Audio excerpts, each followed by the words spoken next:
Hey folks, it's Ardwulf. Welcome. We have an unboxing today of a brand new item, and in this case, it's actually pretty brand new. This is Fred Serval's game, Red Flag Over Paris. This is about the Paris Commune. If you, like me, went through the American educational system, you may never have heard of the Paris Commune, but it is actually an interesting topic.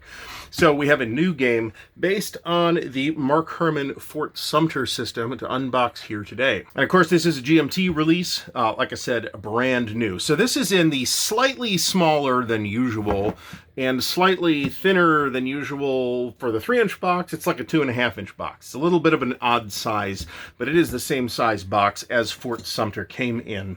So let's open her up. And I think there is a solitaire mode here as well. There is.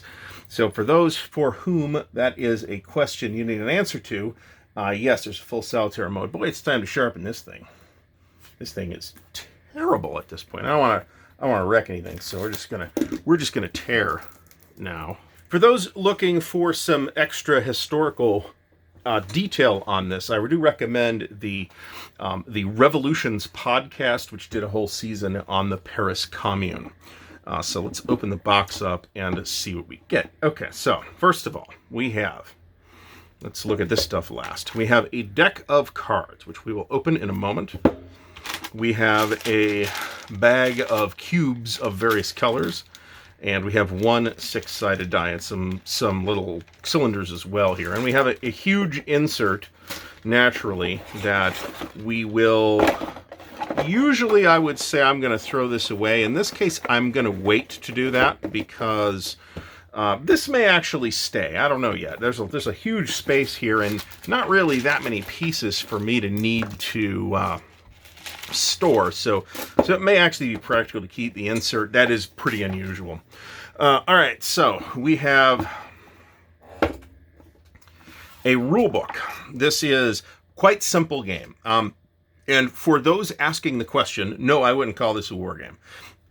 But, you know, I'd also defer to Fred's opinion on that, too. So, if you haven't seen Fred's channel, you should go check that out. Homo Ludens is the name. This is a 12-page rulebook on this slightly reduced size. Very typical looking GMT layout, full color, glossy paper. Not super duper glossy, but fairly glossy, to the point where you'll have trouble writing on it.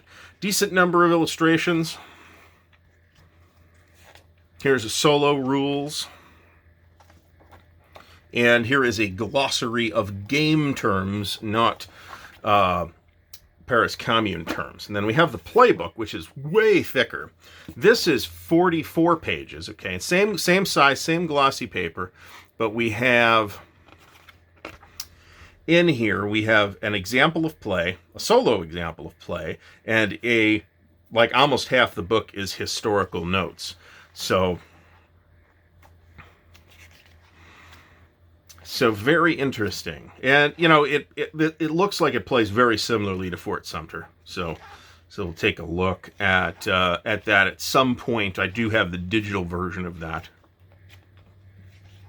which I'm not sure why I've never done a video on, actually.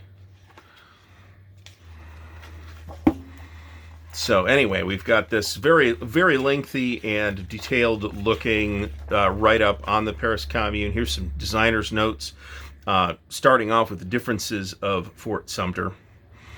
And then a ludography, which is going to mention a number of other games. The primary one, I think, is going to be Fort Sumter, but he also mentions 13 Days, 13 Minutes, and Iron Curtain. Not the MMP Iron Curtain, but the sort of mini-game Iron Curtain. Combat Commander Chad Jensen, the late Chad Jensen, gets a shout-out. How to pronounce, pronunciation guide. I am not 100% sure that I have ever seen a pronunciation guide in a wargame or wargame adjacent title before, but here we have one. Thank you, Fred. And I don't mean that as a sarcastically. I think that kind of stuff is cool. A lot of people probably will not read that with enjoyment, but I think that's pretty cool. And here we have a bibliography. You will see some stuff from Karl Marx here. And Lenin. Marx was actually there for the Paris Commune, as I recall. So, and Lenin, of course, this happened probably after Lenin, well before, I should say, Lenin was born, but he commented on it later, and you can buy a book that contains Marx's essays as well as Lenin's later commentary if you want. And then we have some credits back here. Game designed by Fred Serval, system designed by Mark Herman, solitaire system designed by GMT1, which I may just be Jason Carr, but I could be wrong about that. Feel free to correct me in the comments. And special acknowledgments, of course. Okay, so let's take a look. We have these little player aids.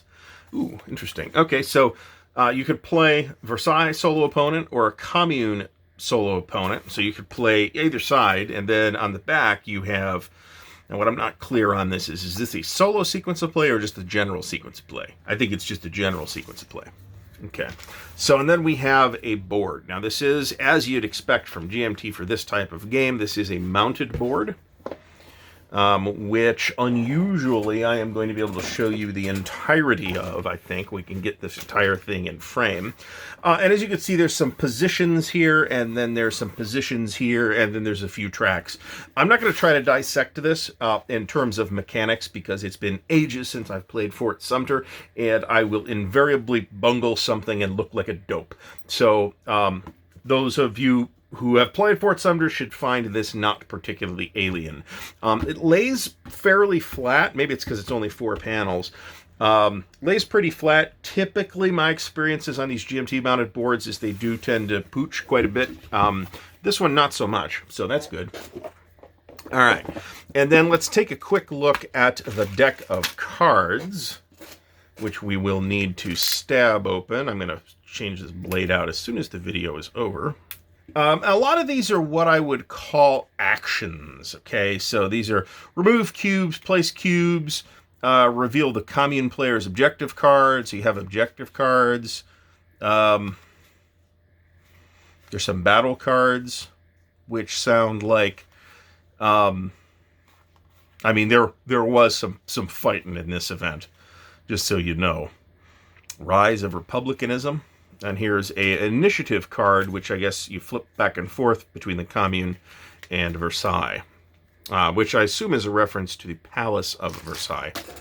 All right, so we're going to leave these out for now because we are going to put them in sleeves, as is my typical practice for games that have cards. Very much a card-driven game system, I would say, but not in the conventional war game sense. I mean, it's kind of Euro. Oh, I don't know if I'd call it a Euro as such, but it's, you know, not war game mechanics. Let me put it that way.